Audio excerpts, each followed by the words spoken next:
មានបតីពួរក្នុងពួរទៀតថាមានបតីពួរគាត់ពងវែងឯងពងវែងឯងអត់អីទេបងឥឡូវគាត់ជូនមកឲ្យទៅពេទ្យជូនមកឲ្យទៅពេទ្យបងសម្រួលរំអីបងអត់អីសម្រួលរំនេះឡានមកបាទអីទេបងអូនបាទឥឡូវបងជួយលើកគាត់ទីបងប្អូនមានបងស្រីម្នាក់ដែលជិះម៉ូតូពីរនាក់ប្តីគាត់ហ្នឹងគឺបានរងរបួសបាទរាងធ្ងន់គឺឮថាមានបតីពួរនៅក្នុងពោះទៀតបងប្អូនខ្ញុំមកពីលេងបាល់ផ្ទះទេមុនហ្នឹងកាត់កីឡាទៅក៏ឃើញ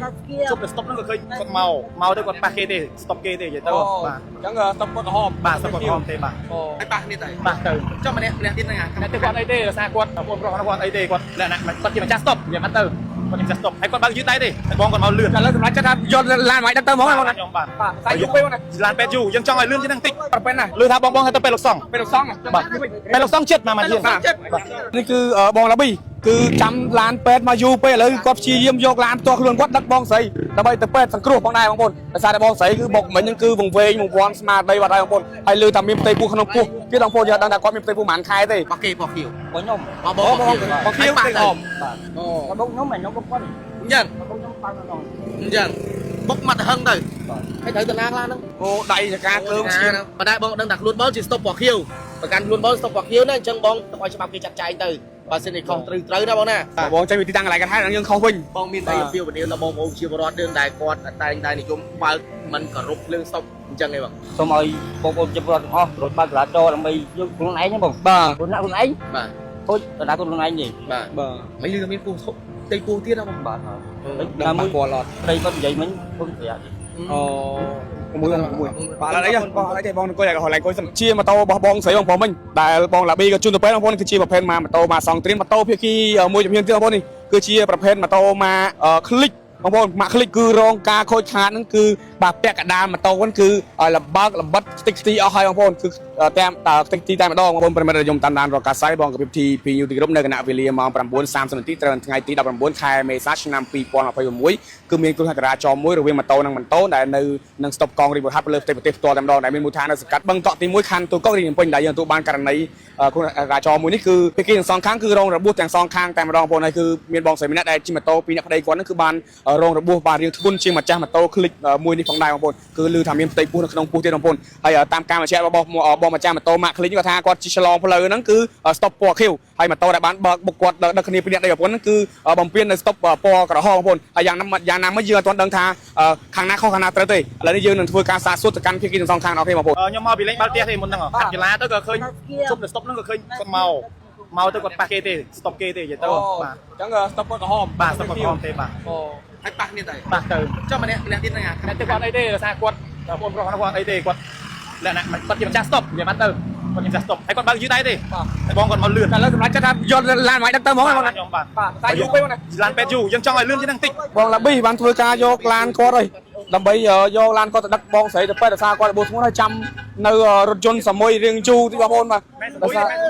បាទមានឡានសមុយទេបាទឥឡូវគឺឡានចាំឡានសមុយយូរពេកឥឡូវក៏ព្យាយាមយកឡានផ្ទាល់ខ្លួនគាត់ហ្នឹងគឺយកមកដឹកឲ្យបងស្រីយកទៅពេទ្យតែម្ដងបងសម្រួលរំអីបងអត់អីសម្រួលរំនេះឡានមកបាទអីទេបងអូននៅខ្ញុំបាទឥឡូវបងប្អូនជួយលើកគាត់ទីបងប្អូនប្រហែលណាលឺថាបងឲ្យទៅពេទ្យលោកសង្ឃពេទ្យលោកសង្ឃបាទពេទ្យលោកសង្ឃចិត្តមកជាងមានផ្ទៃពោះក្នុងពោះទៀតលឺថាមានផ្ទៃពោះគាត់ពងវែងឯងពងវែងឯងអត់អីទេបងឥឡូវគាត់ជូនមកឲ្យទៅពេទ្យជូនមកឲ្យទៅពេទ្យបងនេះគឺបងឡាប៊ីគឺចាំឡានពេទ្យមកយូរពេកឥឡូវគាត់ព្យាយាមយកឡានផ្ទាល់ខ្លួនគាត់ដឹកបងស្រីដើម្បីទៅពេទ្យសង្គ្រោះផងដែរបងប្អូនដោយសារតែបងស្រីគឺបុកមិញហ្នឹងគឺវង្វេងវង្វាន់ស្មារតីបាត់ហើយបងប្អូនហើយឮថាមានផ្ទៃពោះក្នុងពោះទៀតបងប្អូនយកដឹងថាគាត់មានផ្ទៃពោះប្រហែលខែទេនេះបងពេលគេមកជាងទៀតបងនេះចូលគៀនមកចូលគៀនហ្នឹងបាទបាយមិនគេថាបងឯងស្តុបខខៀវបាយមកពីណាមកខាងនោះទៅណាវិញចុះម៉ូតូមកខាងទៀតពីអ្នកប្រិយពុនគាត់មកម្ដងវិញពីត្បូងមកវិញហើយស្តុបពណ៌ឯងបោះគៀវបោះគេបោះខៀវបងខ្ញុំបងខៀវពេកអមបាទអូគាត់បុកខ្ញុំមិនខ្ញុំបុកគាត់អញ្ចឹងបុកខ្ញុំប៉ាំងដល់អញ្ចឹងបុកមកទៅហឹងទៅបាទហើយត្រូវទៅណាខ្លះហ្នឹងអូដៃចកាគ្លើងឈាមអត់ធ្ងន់ទេណាបើពុនគាត់ត្រូវធ្ងន់អញ្ចឹងម៉ូតូនឹងទុកឲ្យបលីគេធ្វើការណាបងណាទៅប៉ោះយើងទៅប៉ោះទាំងអស់គ្នាណាបងណាព្រោះយើងអត់ដឹងថាវាណាទេព្រោះម្ចាស់គេទៅពេទ្យហើយណាបាទយើងមិនអាចដឹងថាគាត់ត្រូវឬក៏បងត្រូវឬក៏ណាពីណាត្រូវទេប៉ុន្តែបងដឹងថាខ្លួនបងជាស្តុបពណ៌ខៀវប្រកាន់ខ្លួនបងស្តុបពណ៌ខៀវណាអញ្ចឹងបងទៅឲ្យច្បាប់គេចាត់ចែងទៅបើសិនជាខុសត្រូវណាបងណាបាទបងចេញពីទីតាំងកន្លែងកាត់ហេតុយើងខុសវិញបងមានតែពីវនាមដល់បងប្អូនជាបរិវត្តរឿងដែលគាត់តែនិយមបើកមិនគោរពភ្លើងស្តុបអញ្ចឹងឯងបងខ្ញុំសូមឲ្យបងប្អូនជាបរិវត្តទាំងអស់រត់បើកចរាចរណ៍ដើម្បី cho con ấy nhá bông បាទ con nãy con ấy បាទ thôi tao đã con ấy gì បាទ បាទ មិនលឺមានពូធប់តិចពូទៀតហ៎បង bà thôi ដល់ប៉ះពាល់អត់ đây con vậy mình con phải អូមួយបាទអីបងអីទេបងអង្គុយឲ្យកន្លែងអង្គុយសិនប្រតិជននេះគឺជាម៉ូតូរបស់បងស្រីដែលគាត់បានជិះពីអ្នកប្រេប្រពន្ធគាត់ហើយម៉ូតូបងប្រុសមកជាហៀងទៀតបងប្អូននេះបាទគាត់មកឆ្លងកាត់ភ្លើង stop ពណ៌ខៀវតែប៉ុន្មាននេះគឺជាម៉ូតូរបស់បងស្រីបងប្រុសមិញដែលបងឡាប៊ីក៏ជូនទៅពេលបងប្អូនគឺជាប្រភេទម៉ូតូមកសងត្រៀមដែលពាក់ស្លាកលេខភ្នំពេញមួយ JT 45និង20គត់គឺគាត់បើកបរតាមការបញ្ជាក់របស់បងប្រុសមិញហ្នឹងគឺបើកបរមកគឺផ្លូវត្រង់តែភ្លើង stop ពណ៌ក្រហមបងប្អូនហើយបងប្រុសបាញ់មិញតែគាត់និយាយហ្នឹងគាត់មកពីខាងនេះបងប្អូនគឺ stop ពណ៌ខៀវមកដល់ទីតាំងកន្លែងកាត់ហើយក៏បានម៉ូតូបងស្រីបងប្រុសបានបុកគាត់ពេញទំហឹងគឺបណ្ដាលឲ្យម៉ូតូទាំងពីរគ្រឿងហ្នឹងគឺជិតឆ្ងាយពីគ្នាជាង10ម៉ែត្របងប្អូនគឺបណ្ដាលឲ្យបងស្រីម្នាក់ហ្នឹងគឺរងរបួសបាយ៉ាងដំណំបងប្អូនហើយម្ចាស់ម៉ូតូភៀសគីមួយជំនាញទៀតហ្នឹងក៏រងរបួសដែរបងប្អូននោះឥឡូវគឺម៉ូតូរបស់គាត់គឺនៅគៀនខាងនោះបងប្អូនឥឡូវនេះយើងទៅកលេចមើលម៉ូតូភៀសគីមួយជំនាញទៀតបងប្អូននេះគឺជាប្រភេទម៉ូតូម៉ាคลิกបងប្អូនម៉ាคลิกដែលពាក់ស្លាកលេខកំពង់ស្ពឺក៏ 1G 94និង74បងប្អូនគឺរងការខូចខាតហ្នឹងគឺបាទពាក់កណ្ដាលម៉ូតូហ្នឹងគឺលបើកល្បិតខ្ទេចខ្ទីអស់ហើយបងប្អូនគឺ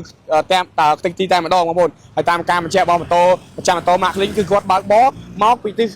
ដៅបឹងកក់បងប្អូនគឺខាងចេញពីខាងបឹងកក់មកគឺ stop ពណ៌ខៀវឆ្លងកាត់ទៅផ្លូវខាងនេះបងប្អូនហើយបងប្រុសបងស្រីគាត់មកពីខាងនោះគឺ stop ពណ៌ក្រហមគឺបណ្ដាបុកម៉ូតូគាត់ចំពាក់កណ្ដាលម៉ូតូគឺបណ្ដាលឲ្យម្ចាស់ម៉ូតូទាំងសងខាងគឺរងរបួសយ៉ាងដំណំផងដែរបងប្អូនឥឡូវនេះគឺ